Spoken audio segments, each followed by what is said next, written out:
할렐루야, 2월 6일 토요일 아침입니다. 오늘 하루도 하나님의 말씀을 묵상하며 주님과 동행할 수 있는 저와 여러분이 되길 진심으로 축복합니다.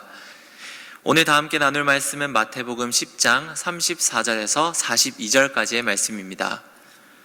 마태복음 10장 34절에서 42절까지의 말씀 다 함께 읽어보도록 하겠습니다. 내가 세상에 화평을 주러 온 줄로 생각하지 말라. 화평이 아니요 검을 주러 왔노라.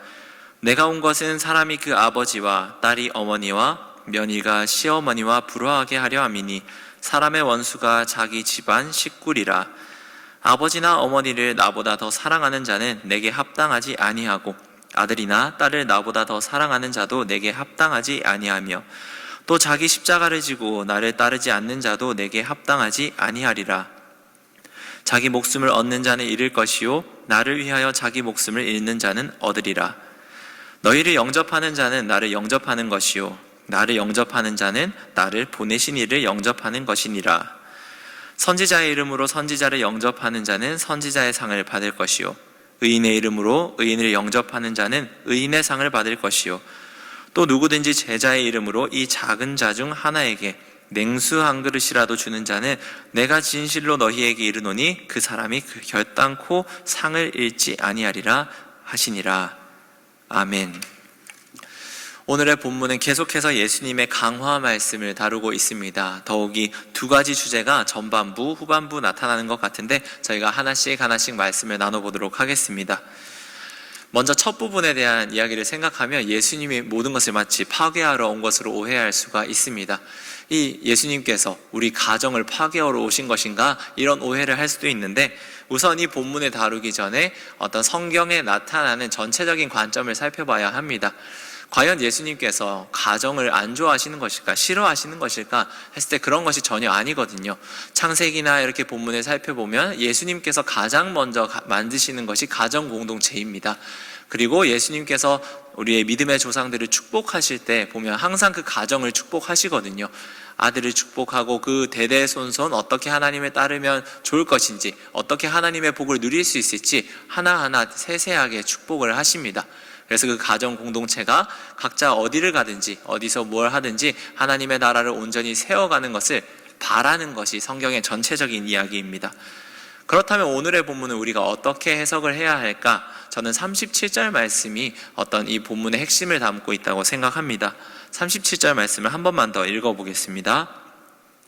아버지나 어머니를 나보다 더 사랑하는 자는 내게 합당하지 아니하고 아들이나 딸을 나보다 더 사랑하는 자도 내게 합당하지 아니하며. 아멘. 여기 본문에서 집중해야 할 단어가 무엇이겠습니까? 나보다 더 사랑하는 것입니다. 여기서 나는 무엇입니까? 당연히 예수님이죠. 예수님보다 다른 무언가를 더 중심으로 놓고 살아가는 것에 대해서 예수님은 경계를 하고 있습니다. 세상을 살아가면서 보잘것없는 것은 당연히 우리가 중요하게 여기지 않겠죠. 하지만 귀하게 여겨지는 것, 소중한 것, 가치 있는 것들은 우리의 삶의 어떤 중요한 부분으로, 영향력 있는 부분으로 들어오게 됩니다. 당연히 가정이라는 것도 중요한 것이죠. 그러기에 예수님께서 혹은 이제 그 이전에 하나님께서 가정들을 축복하는 이유가 무엇이겠습니까? 우리의 삶의 영역에서 소중한 것이기 때문입니다. 하지만 이 소중한 것도 소중한 것이 될 수 있는 이유는 하나님의 주권 하에 그것들이 있을 때에 아름다워지고 건강해질 수 있다는 것을 성경의 신앙은 말하고 있습니다. 예수님께서 이 제자들에게 말씀하시면서 또한 제자 공동체에 말씀하시는 가장 중요한 것은, 가장 시작점은 무엇이냐면 예수를 주로 고백하는 것입니다. 나중에 보면 등장하는데 제자들이 예수님을 주요 그리스도요 하나님의 아들로 고백하는 부분이 나옵니다. 그것은 어떤 의미를 가집니까? 예수님이 모든 것의 주인이십니다. 그렇다는 것은 다른 것들은 주인이 될 수 없다는 것이죠.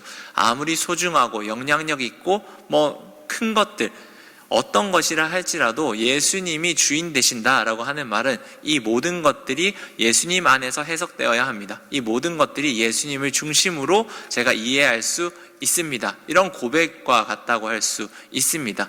그런 맥락에서 요청하는 것이죠. 아버지나 어머니가 나보다 우선될 수 없다, 혹은 자녀가 우선될 수 없다, 오늘의 본문이 이야기를 하는 겁니다. 우리의 인생사에서 가장 중요한 단어를 꼽아본다면 그게 무엇이 되겠냐 했을 때 제자라면 예수님께서 말씀하시는 건 제자에 합당하냐 합당하지 않느냐 이야기거든요. 제자로서 합당하기 위해서는 그 가운데 자리에 가족이 들어올 수 있는 게 아니고, 자녀가 들어올 수 있는 게 아니고 내 이름이 들어가야 한다, 예수님께서는 요청을 하십니다. 이 본문은 단순히 가족만을 이야기하는 게 아니겠죠. 그러면 다른 어떠한 것도 우리의 인생에 가운데 들어올 수 없다는 것입니다. 사람의 인생사를 크게 살펴보면 이 사람이 대충 어떻게 살았는지 우리는 어떤 전반적으로 그 길을 가늠할 수가 있습니다. 물론 한 사람 한 사람의 내면을 우리가 알 수는 없죠. 자신의 내면을 잘 아는 건 자기 자신이겠지만, 사람의 인생길을 혹은 행보를 단순히 어떤 그 순간순간만이 아니라 크게 조금 멀리서 바라봤을 때는 이 사람이 어떠한 것들을 중요하게 생각하고 살아갔느냐, 이것을 좀 우리는 알 수가 있습니다. 특별히 인생의 어떤 중요한 시점들에서 어떤 선택들을 했느냐, 이것은 결국 어떤 가치관으로 살았나를 보여줍니다. 이런 맥락에서 우리는 우리의 인생과 혹은 우리 주위를 돌아볼 필요가 있습니다. 단순히 지금의 마음을 여쭤보라는 의미가 아니라 우리가 우리의 인생을 지금까지 어떻게 살아왔는가 반드시 점검을 해봐야 합니다. 내가 예수님을 좋아한다고 생각은 했는데 실제로 다른 것들을 주인으로 살았다면 얼마나 가슴 아픈 삶이겠습니까? 예수님을 주인으로 고백하는데 사실상 돈이 내 인생의 중심이었고, 그것을 어떤 모든 선택지의 기준으로 두고 내 인생을 살아왔다면 그게 나중에 돌아봤을 때 얼마나 가슴 아픈, 또 아이러니한 일이겠습니까? 오늘의 본문은 확실히 다시금 요청합니다. 예수 그리스도의 제자로서 살고 싶은가? 그렇다면 마음의 중심에 둬야 할 단어, 인생의 가장 중심으로 둬야 할 그 하나는 무엇이냐면 바로 예수다. 예수님께서는 알려주시는 겁니다. 이 한 단어를 다시금 가슴에 품을 수 있길 진심으로 소망합니다. 언제나 우리가 머리로, 입으로 고백하는 건 쉬운데 다시금 우리의 마음을 점검해보는 것은 반드시 필요한 일입니다. 오늘 하루 또 우리의 마음을 돌아보면서 정말 예수님께서 주인 되시는, 나의 마음의 중심이 되시는 하루를 살아갈 수 있길 진심으로 축복합니다. 계속해서 말씀을 보겠습니다. 이후의 말씀은 제자들이 이제 전도를 하러 나갔을 때, 사람들을 각 마을에서 마주했을 때 어떻게 대할 것인가, 그리고 어떻게 대하는 자가 복을 받을 것인가에 대한 이야기들을 하고 있습니다. 그 맥락에서 41절 말씀이 등장합니다. 다 함께 읽어보겠습니다. 선지자의 이름으로 선지자를 영접하는 자는 선지자의 상을 받을 것이요, 의인의 이름으로 의인을 영접하는 자는 의인의 상을 받을 것이요, 이야기합니다.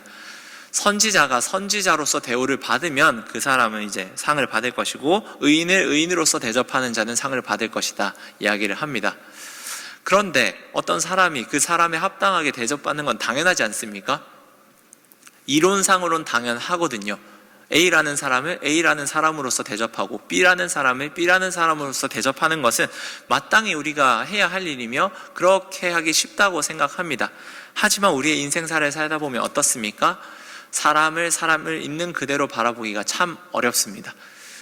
어린아이들을 보면 참 그게 쉬운 것 같습니다. 어떤 선입견이나 틀이 없이 사람을 있는 그대로 바라보는 게 너무나 쉬운 것 같습니다. 참 사람이 자라나면서 여러 가지 지식을 얻고 많이 알게 되는 것도 있지만, 알게 되는 반면에 놓치게 되고 보지 못하게 되는 부분도 참 많이 있는 것 같습니다. 예전에 제가 설교 때 예화로도 들었는데, 제가 아는 동기 형님은 이제 아이가 이제 초등학교에 진학되는데 곧 엘사라고 불린다고 합니다.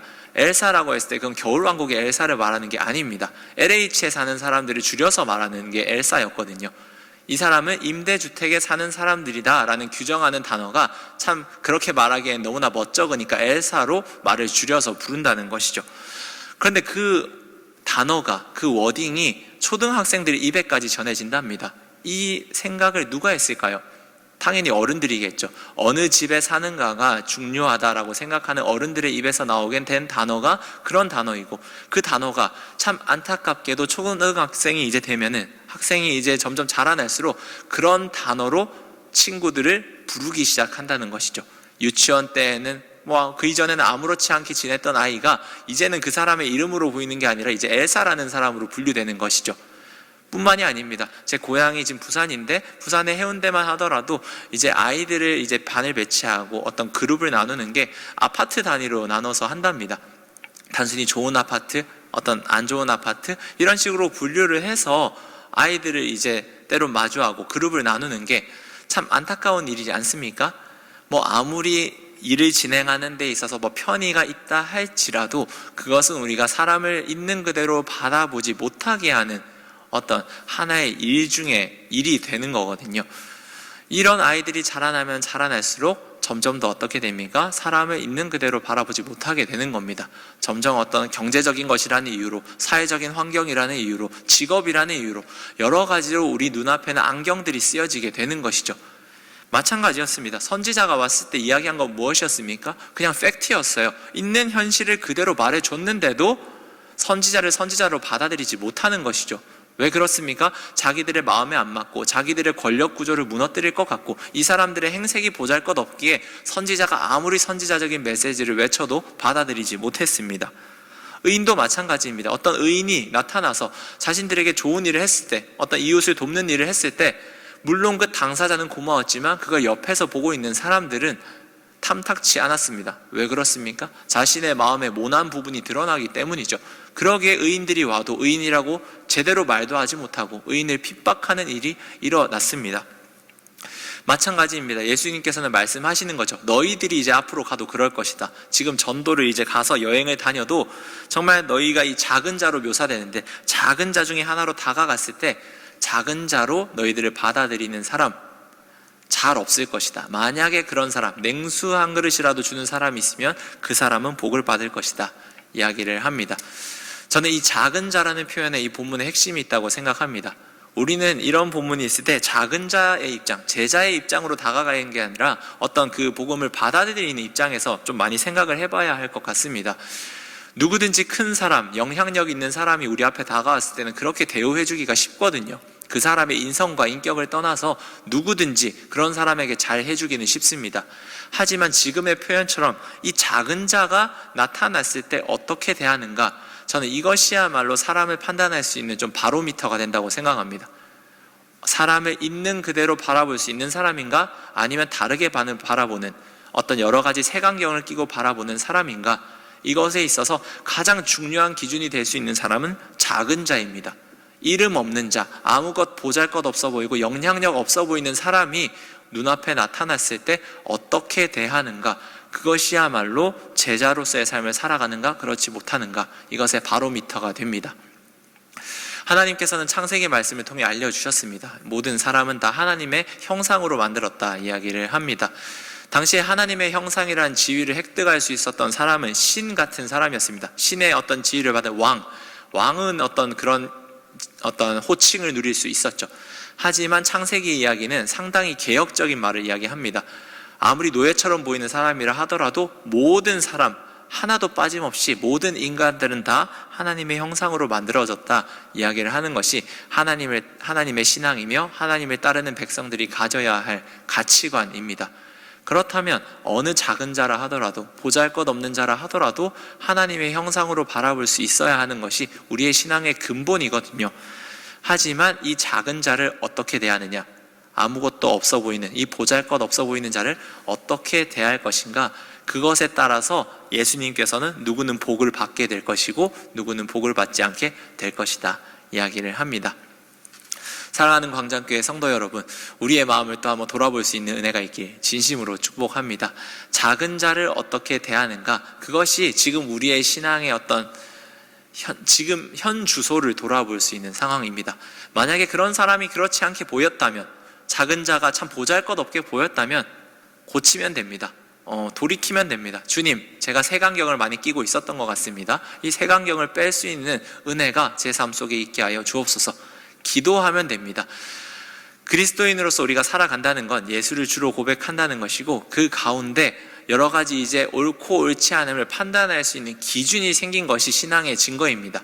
옳은 삶을 산다고 단순히 신앙의 증거가 아니라, 옳지 못한 삶을 산다고 신앙이 사라진 게 아니라 우리 안에 기준이 생겼다는 것이 가장 큰 신앙의 증거입니다. 그렇기에 우리가 옳지 못한 모습을 살고 있었다면 돌이키면 됩니다. 그 돌이킬 수 있는 하루가 바로 오늘이 되길 좀 진심으로 축복합니다. 주변에 있는 이웃들, 사람들을 돌아보면서 내가 어떤 눈으로, 어떤 관점으로 사람들을 대접할 수 있었는가, 혹은 부족한 마음이 있었다면 오늘 하루 작은 자들에게, 주변의 이웃들에게 선한 마음, 호의를 베풀면서 정말 예수님께서 말씀하신 것처럼 냉수 한 그릇이라도 주는 자에게 약속하신 그 상과 복을 우리 모두가 누릴 수 있길 진심으로 축복합니다. 기도하겠습니다. 주님께서는 제자들을 통해 계속해서 말씀하십니다. 아버지나 어머니를 나보다 더 사랑하는 자들은 내게 합당하지 아니하다. 주님, 우리의 마음의 중심에 무엇을 품고 살아가는가 돌아봅니다. 가족이 우리의 중심에 있었다면 하나님, 가족보다 오히려 가족의 근원이 되시며 가족의 축복의 근원 되시는 그 하나님을, 예수 그리스도를 주로 고백할 수 있는 은혜가 있게 하여 주옵소서. 가족뿐만이 아니라 다른 것들이 우리의 삶의 중심으로 자리 잡고 있었습니까? 그렇다면 다시금 예수님께서 우리의 주요 그리스도이심을 마음으로, 삶으로 고백할 수 있는 우리 모두가 되게 하여 주옵소서. 지금 또한 우리가 사람들을 어떠한 눈으로 바라보고 있는가 다시금 돌아보게 됩니다. 선지자를 성지자로 받아들이는 사람이 많지 않았고 의인을 의인으로 받아들이는 사람이 많지 않았습니다. 더욱이 그 작은 자에게 냉수 한 그릇 줄 수 있는 하나님의 마음을 가진 자가 많지 않았던 것 같습니다. 주님, 이 시간 우리가 그 하나님의 마음과 하나님의 관점을 다시금 가질 수 있는 은혜가 있게 하여 주옵소서. 다른 사회적인 환경이나 지위나 다른 어떤 색안경들을 끼고 사람들을 바라보는 것이 아니라 처음부터 모든 인간을 하나님의 형상으로 아름답게 만드신 그 하나님의 마음을 기억하면서 오늘 하루 이웃을 대하고 삶 속에서 살아갈 수 있는 우리 모두가 되게 하여 주옵소서. 이 모든 말씀 예수님의 이름으로 기도드립니다. 아멘.